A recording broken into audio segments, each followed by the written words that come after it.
Lalagay siya kunyari Boston Shaker yan. Kunyari lang. Ang ganda, ganda. Ang galing, magaling. Pwede na eh. Pwede na eh. Okay na naman. Pwede na eh.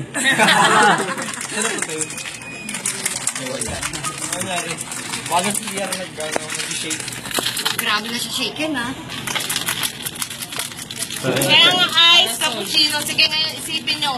Yung cappuccino tsaka ice cappuccino, pinagkaiba lang yan, may ice. Okay? Kailangan natin ng sugar na 1 ounce. Eh, yung milk. Para masada yung... Tara. Yung milk. And then,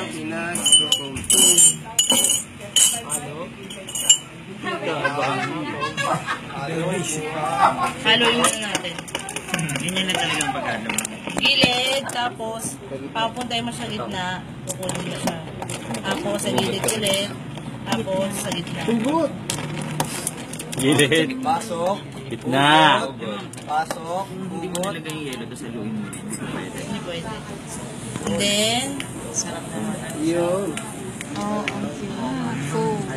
Wow. Yung ice mocha. Ice cappuccino. Di ba yung cappuccino ginawa natin, mainit lang siya. Pero may foam siya, di ba? So, ito ice mocha. Excuse me. Ice cappuccino. Cinnamon. Cinnamon.